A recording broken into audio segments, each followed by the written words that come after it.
From across time and space and throughout the multiverse, listen as multiple generations of geeks come together to discuss the iconic characters, events, and franchises that make up the very fabric of pop culture as we know it. Let Your Geek Side Show presents Then and Now. Hey guys, this is Kitty. And Melanie. And we're coming to you from the Sideshow Studios in Southern California. This week, we're hopping on our bikes and taking a ride through scenic Hawkins, Indiana, as we discuss the evolution of the hit series Stranger Things. What began with the vanishing of Will Byers has turned our world upside down through television, comics, published novels, and even tabletop and arcade gaming. While the franchise has only been around since 2016, it has taken pop culture by storm by resurrecting nostalgic favorites, everything from Dungeons & Dragons to Eggo waffles, to introducing new icons like Eleven and the Demogorgon to the popular imagination. Don't be a mouth breather. Listen along as we unlock our curiosity doors and discuss Stranger Things then and now. So, this one is interesting because I think I have to say, between all the then and nows, we usually compare generationally or just the evolution of a franchise. But Stranger Things has only been around since 2016, and so the evolution of the franchise is huge, but over such a short scope of time. I think the previous record holder was Jessica Jones as like a 16-year-old character, because most of these things have been around for decades that we can compare, but Stranger Things has a hot 3 years under its belt. Well, and that's only 2 seasons, too. I know. 2 seasons. I think by the time this podcast comes out, season 3 will be out, but I'll say right now, just in case anyone's listening and thinking of tuning out, there will be no spoilers for season 3, beyond what promotional materials have already been available, so don't worry, your precious little ears are safe from spoilers while we are here. But yeah, 2 seasons, but then we have enough ways that it has evolved outside of that to track how the landscape is changing through comics and games and all this other cool stuff. Well, and in addition to the available merchandise and world building materials, you're dealing with these prepubescent boys who are growing up as you watch the show, and that's a lot of change those middle school years. Mm-hmm. And this is season 3 will be the summer before their high school year, and that's a lot of change. So in addition to just the evolution of the world and what is available to us to consume in that world, you have the significant evolution of these characters. Yeah. And I think that's always important because especially as Netflix has changed the format of storytelling, these shows that come out designed to be watched almost one after the other. I mean, you can, if you have restraint, you might not be human, but to have the restraint to do one episode a night even, like if you're one episode a week, like goodness gracious, but that's how most television tells its stories. Mm-hmm. But these are designed to be watched all at once, and then we wait a little while and then the next season comes out. So it is interesting to watch the evolution of a character from the beginning to end of a season and then, like you said, across the years. Yeah, and to pick this one up in the summer of, I think it's 1985 is season 3, because most of the other seasons have been tied to the fall and Halloween, and they've had appropriate release dates because there is a definite horror element to the series. Yeah, I resisted watching initially because I don't do horror, I don't do scary, and my friend actually lied to me and said, "It's not that scary. It's fine. You can watch it." It's always the friends who lie to us. Yes. Yeah. She just wanted someone to rewatch it with. Oh. She said, "No, it's fine. Just watch it." It's a funny in that vein of lying to your friends, because one of the central themes of the show is friends don't lie. When I saw It, which was another one of those, there's something right now in the cultural imagination about kids in the 80s facing horrible monsters that the adults may or may not believe. But because Finn Wolfhard, who plays Mike Wheeler, was in It, I kind of had that mental link, and I was like, haha, Mike Wheeler had the worst summer ever, going from the Demogorgon to this. But I told a friend, I didn't think it was that scary, because I kind of had that mental connection the whole time, and he got out of seeing It, and he's like, "I hate you so much." And I'm like, "I'm sorry, I didn't think it was that scary." But season 1 of Stranger Things, and again, this sounds like a made up thing. I watched the first couple of episodes during a rainstorm and at my college, and then the power blew out, and so I was like, all right, this is cursed. I can't do it. I'm done. I can't. Too immersive. Netflix is taking it too far. I'm very scared. But But it is such a fantastic series, and even the movies the seasons in the meta sense of the narrative evolve based on like 80s films of the time, which I think is the most fascinating, because season 1 is very much Alien, because there's one creature. It's dark. You don't get to see it a lot. It's stalking. It has a sci-fi skew to it, but it is a horror film. Yes. And then we go to season 2, and that's like, okay, there's a bunch of versions of the monster from season 1, and you can see them, and it's like aliens, and they're all running out, but there's more action, more jokes, and characters get a chance to evolve and have a little bit more personality. And so some of the more sci-fi elements took over from the horror, which I think is a lot of fun. It still had that feel to it. So it wasn't a complete departure from the first. It's not as though you watched the first and then watched the second and got an entirely different genre of show. Maybe I'm a bit of a scaredy cat, but I still felt that it was horror-ish. Oh, yeah. I mean, yes, there's definitely, I mean, that's not to diminish. There is definite horror storytelling. But it does skew a little more toward the sci-fi, but it's again that evolution of the series, and even like it's not necessarily an evolution of the monsters, but it's changing things up and seeing different versions of this big bad. Yeah.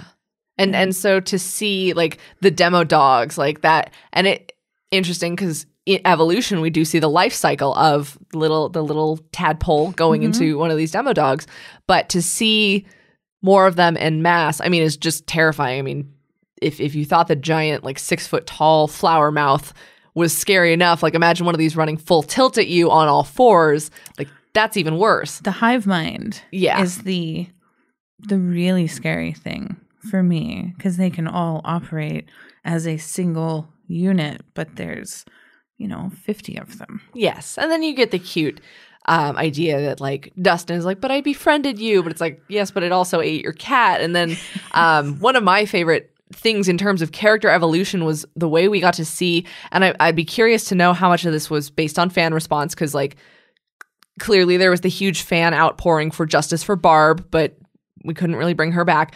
But the huge fan outpouring of love for Joe Keery's Steve Harrington. And even as we get into the trailers for season 3, where the girl who works at the ice cream store is like, do you have any friends who aren't kids? Yes. We get to see him move beyond the role of the obstacle boyfriend, which is, I mean, a lot of these characters do end up falling into 80s tropes or themes. And of course we got numerous love triangles, but like him especially, he was that obstacle boyfriend.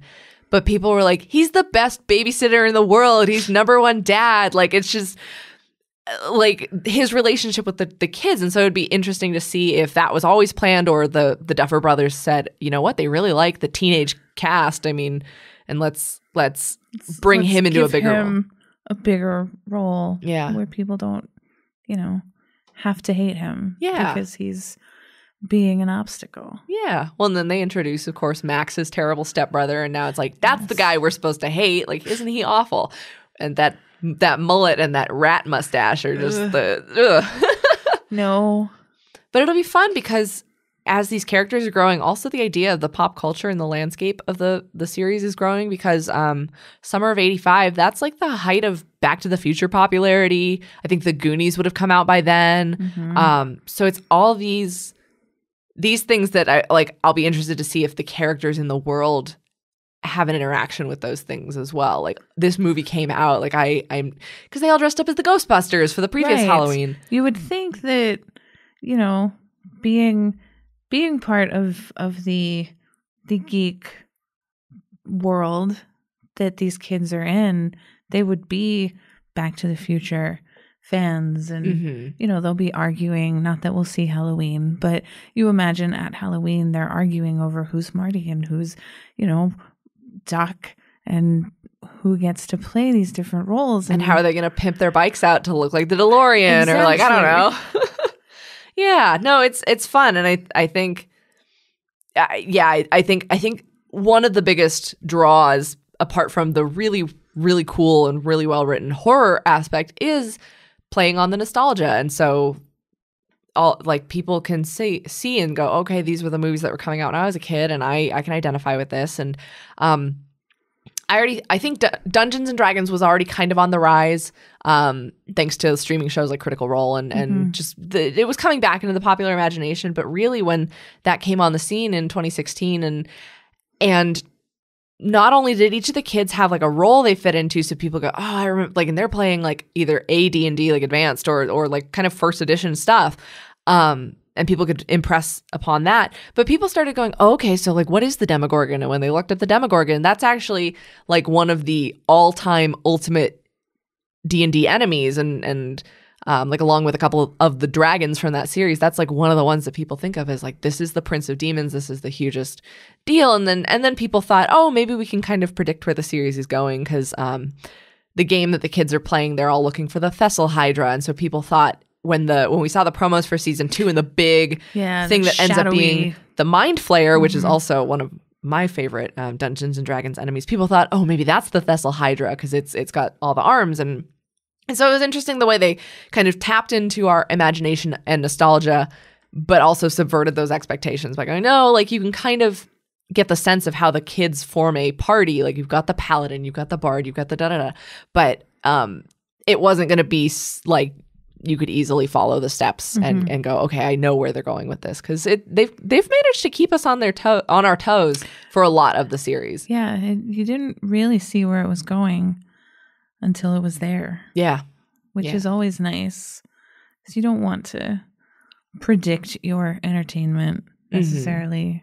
Yeah, and I mean even the episode titles, they do a great job of like drawing people in but not revealing anything.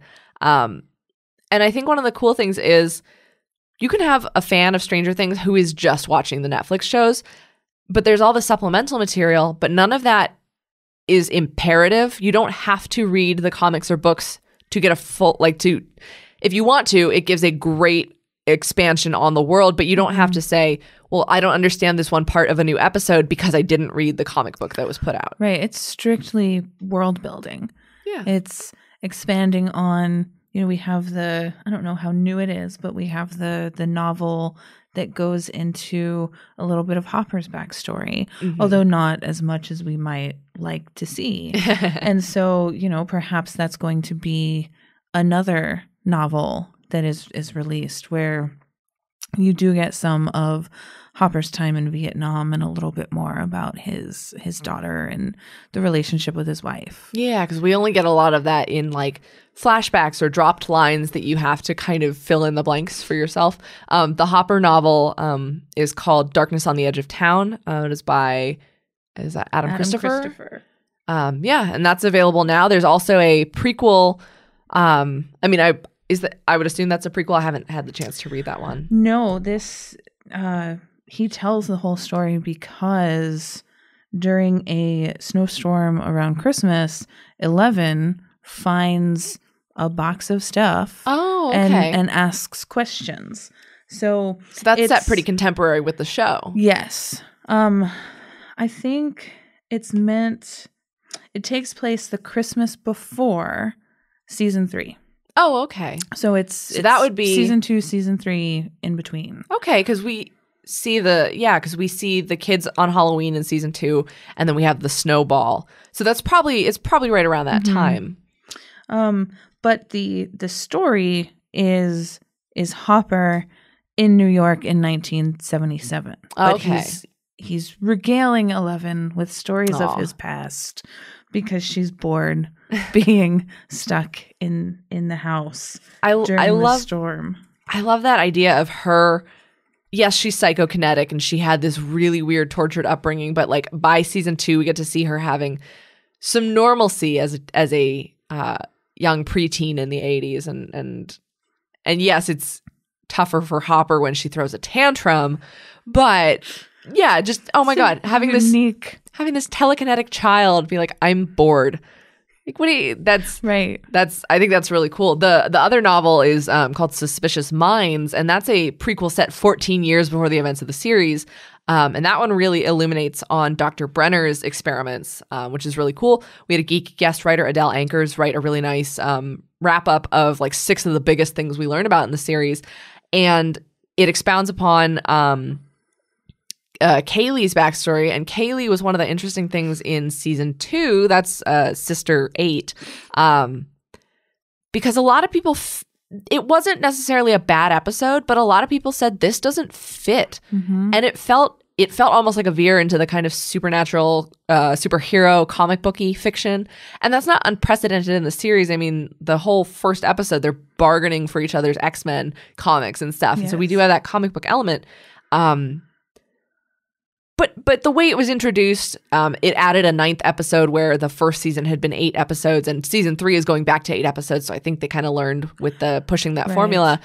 But there is plenty of room. I mean, because 11 is number 11, so clearly there's a lot to explore there. 10 others, and experiments. It's kind of like a Wolverine situation. Like, where's the Weapon X program? What are these kids doing? And so you get more of Kaylee's backstory in Suspicious Minds. You actually learn about 11's mother, because you really don't get that in the series, because she's already kind of catatonic by that point, because she has been so drug-addled with the experimental procedures that Brenner has put her through, and so you don't really get to find out about that. But it's really cool, and that Suspicious Minds was written by Gwenda Bond, and that is available now, and it's because it goes back to the not the 40s, I'm sorry, the 60s. You get to see when the mother, she's just kind of like this young woman who needs extra cash, and so she goes in for these procedures, and then of course you find out that Dr. Brenner orchestrated. There's a little spoilers for the novel, but you find out that Dr. Brenner kind of orchestrated the obtaining of the child who is resultant from this mother who's been under these experiments. He got the father out of the picture in nefarious fashion, and so I think that's something fascinating, just to really dig behind that program and find out about. And you see Kaylee as a little girl with her kind of mental image manipulation powers, and then we even have comics that are going into the stories of some of the other characters. I have read The Other Side, which is the telling of Will's time in the Upside Down. Ooh. I don't know that it would be a very interesting book if it was just Will's time in the Upside Down, because that's just a lot of I'm scared and hiding. This thing is not fun. So it jumps back and forth between Will being in the Upside Down, and it moves very quickly through those 8 episodes. It starts with them playing D&D, and it ends with him in the hospital with his mom and Jonathan. But it jumps back and forth between some D&D play that you don't see in the show and different interactions he's had, and it's very interesting. And just to see what was happening from his perspective while we were watching his mom, try and communicate with him, and to see what his emotions were while he would get words in, and then it would just stop, and then he'd have to run because scream. Yeah. Because the Jaws shark theme started playing behind him. And that one's cool because it's written by Jody Hauser, who shout out to Sideshow with Jeff May. She was a guest on that, and she talked a lot about getting handed the keys to the fandom kingdom, because she's written for Doctor Who, and she's written for Stranger Things, and she's set to write for Critical Role again with the Dungeons and Dragons. And so she has that fandom there. And so it's cool that she was able to incorporate also some more of the D&D play into the Stranger Things. I mean, they even put out a starter set for D&D that is, you play the little adventure that fun. The kids have written, and I think it has room for, it has 5 of the it has 5 of the playable characters, because you can play as Mike as the paladin, Lucas as the ranger, Dustin as the bard, Will as the cleric, Will the Wise, and 11 as the wizard. And it's it's a relatively short thing. I mean, it's probably more for fans who kind of want to dip their toe into D&D because they like Stranger Things. It's not, I mean, by all means, it's for everybody, but for seasoned players, they'll probably find that there's a little less story than they would like, but it is just enough to kind of get you in the mood of what these kids are playing, and they're on the hunt for the Thessal Hydra is the story from that first season. And so on that note, I know it's a newer series, so we don't really have the collected edition just yet, but Jody Houser is writing Stranger Things 6, which introduces yet another one of these experiment children. Which I'm very excited for, and actually tried to lay hands on last night, but it was too late to go to the comic book shop, and Barnes & Noble does not carry the collected or the single floppy issues. copies. Yeah, the floppy copies. Wah, wah. And the collected edition doesn't come out until November, I believe. Well, for bold fans who want to go out and see if they can scramble up those individual copies, it's called Stranger Things 6, and it tells the story of Francine, who's one of the experiments, and she's precognitive, and it deals a lot with how the rift between the Upside Down and this world kind of began to manifest. I love the world building. I really enjoy finding out more about how we got to where we are, and different, there's like Easter eggs that there's a reference in the book that you'll find a vague mention of in the show. And you don't need to have, like you stated earlier, you don't have to have read these books and explored the comics to understand everything that's happening in the show, but you understand a little bit more if you have. Yeah. I just think it's the hallmark of a good world that they have all these ideas and they're like, yes, we can. And to my knowledge, a lot of this stuff doesn't start to make like inconsistencies, like, wait, but the comic said this and this didn't, blah blah blah. So I think they've kept it pretty well organized, and I think that's because there's also places where they don't need to explain away everything. Like we saw the kind of evolution of the Demogorgon bloodline, but we didn't have a scientist come up and go, oh yes, I've been studying this and you can see the exact breakdown and this is exactly how it happens. You just kind of see the beginnings of the evil creeping in and how it's morphed inside of Hawkins. And to that note, from the material that I've seen for season 3, I'm crossing my fingers for a The Thing kind of reference. I know there's a lot of movies that influence, and I know David Harbour has stated that there's some very unconventional movies that influence season 3, but I'm kind of hoping for The Thing, because in the trailers we do get to see a new monster that is this kind of amalgamate mass, and I'm the biggest advocate for please let Will Byers have a break this season. Like, yes, I know he's been forever touched by the Upside Down, but I need him. I want him to chill. Winona Ryder can rest her eyes because she's constantly, to her credit, doing the bug eye screaming, Will, like, where is he?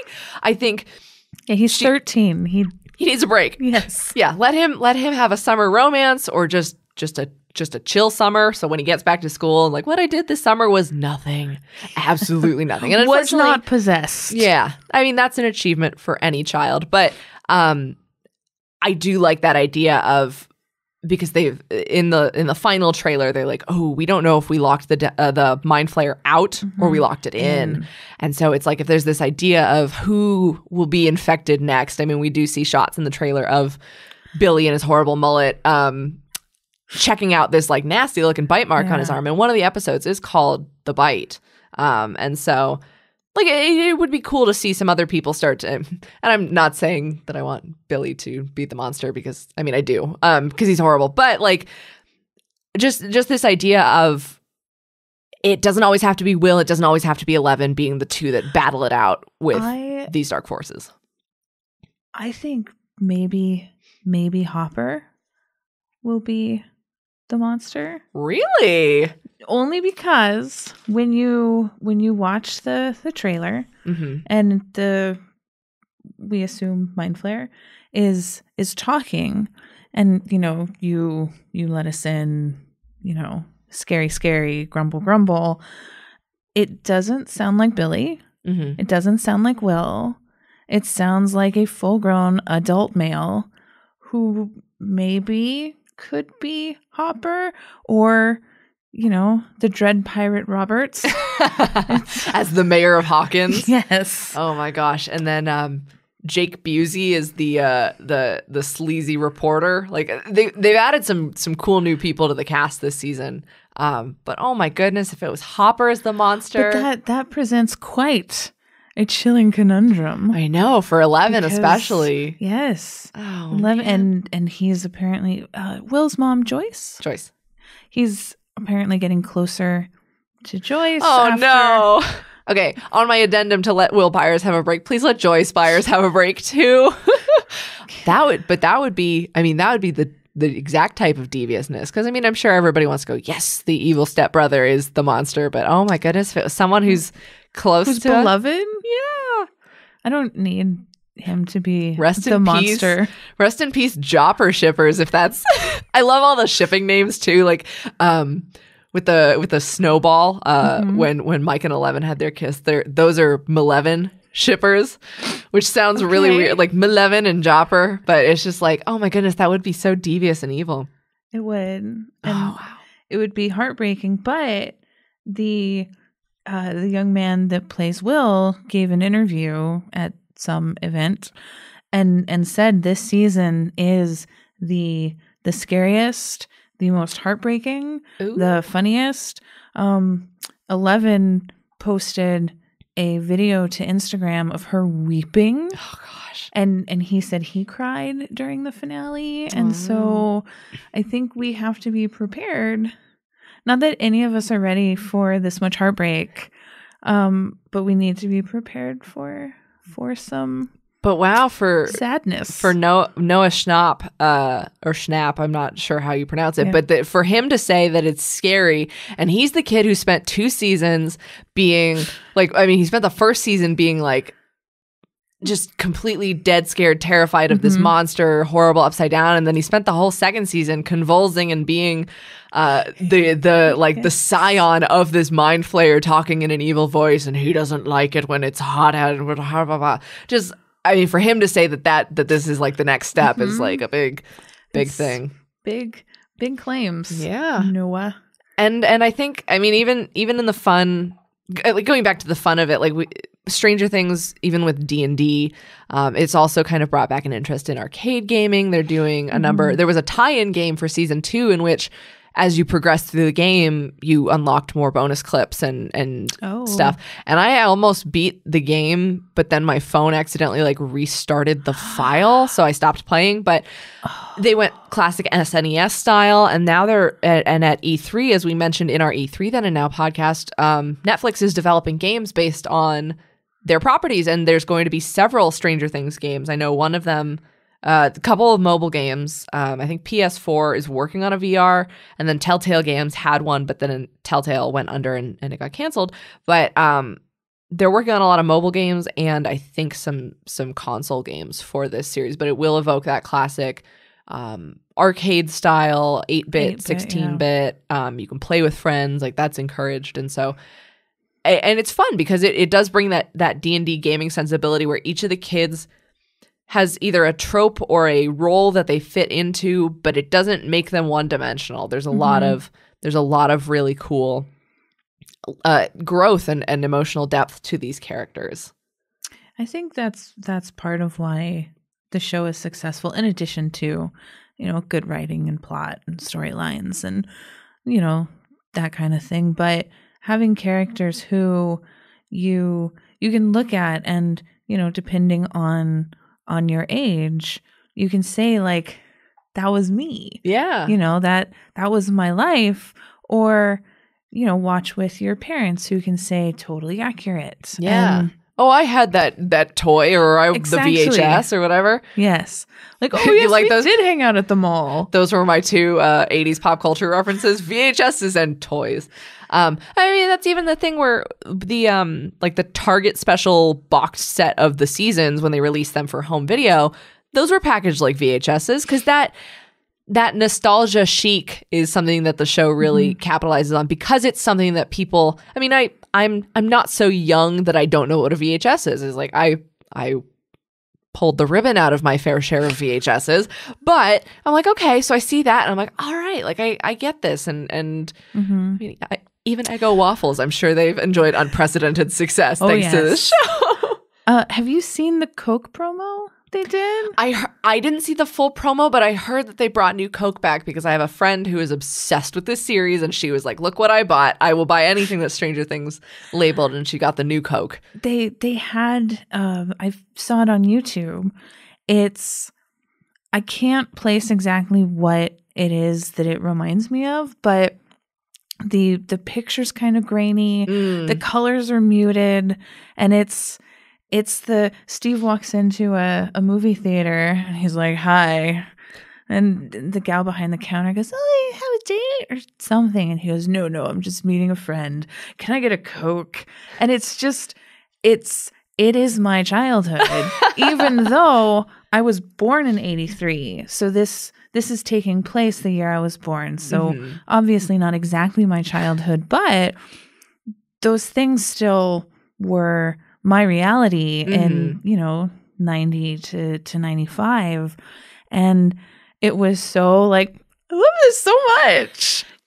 They've really done an exceptional job also with the marketing for especially this new season. I think the last couple seasons had more traditional release the stills, drop a teaser trailer, but this one they really they even made like a fake promotional video for the opening of the mall, like the Starcourt Mall. And because it's like that's an event that because we've seen Hawkins in the fall and we've seen the Halloween and they're at the school and stuff, but the opening of this mall is an event for them, and the viral marketing helps us also get in that oh my God, they got a mall, they're gonna go to the mall and it's gonna be bright colors and summer fun and nothing bad's gonna happen, right? Glamour shots.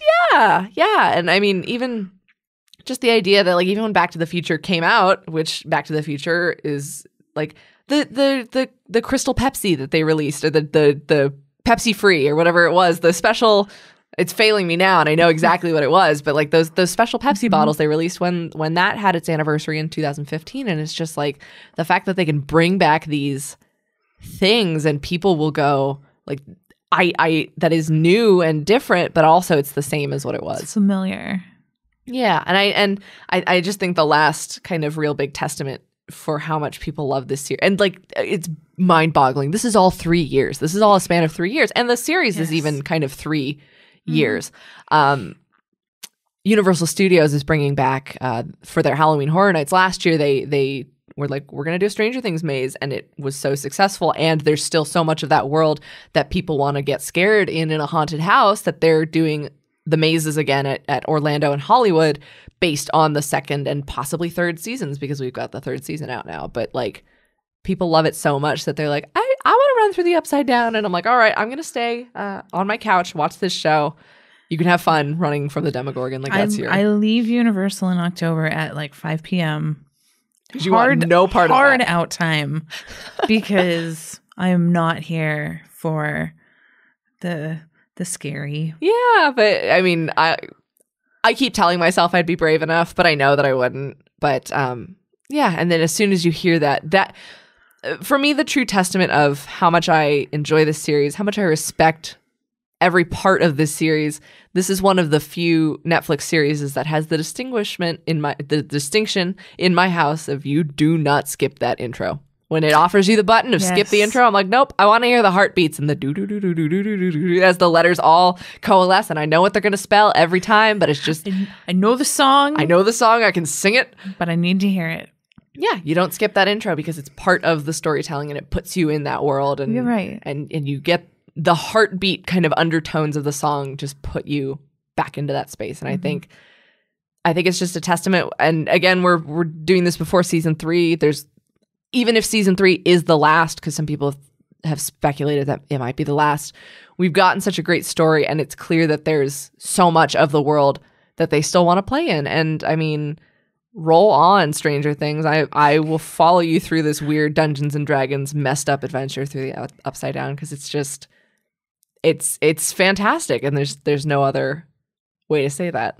I'll follow it too, but will you like stay close? Yes. We'll bring a flashlight and yeah, if you hear the Demogorgon then we run. In the comic, I think it's like SKREE. That's a pretty standard sound. Yeah. But yeah, if the lights start flickering, it's shuk. Shakur. Wow. And a couple of thuds. Mm-hmm. They're excellent with that onomatopoeia. But yeah, if the lights start flickering, the Christmas lights start going off, I'm straight up leaving you. Bye. That's fine. I totally respect whoever runs fastest doesn't get eaten. And that's really the rule that they play by in this show. Whoever runs fastest out of the Upside Down does not get eaten. Mm-hmm. It is clear that the Duffer Brothers have forever opened a rift from the Upside Down to our world with their hit show. Whether it thrives on 80s nostalgia, our love of horror, or a steady diet of Eggo waffles, Stranger Things has become a beast in the modern pop culture landscape in such a relatively short time.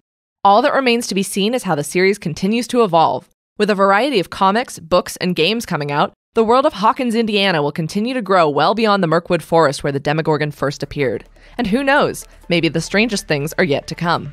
This has been Stranger Things Then and Now. Do you enjoy listening to Then and Now? We are proud to bring you pop culture content completely ad-free, but that doesn't mean we don't need your support to help keep us going. Please take a moment to leave a 5-star review on iTunes, Spotify, or your favorite podcasting platform and help spread the word about our podcast. We welcome fan feedback. Email us at podcasts@sideshow.com with your thoughts and suggestions for how we can make our shows even better. Plus, tune in for our full network of pop culture podcasts. See if your fan favorites make the cut in the Geek Culture Countdown, a bi-weekly podcast featuring pop culture top 10 lists.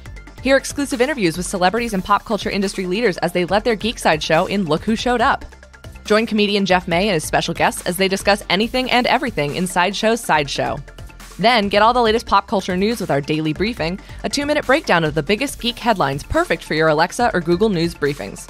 We wouldn't exist without your continued support. Thank you for listening, and don't forget to let your geek side show.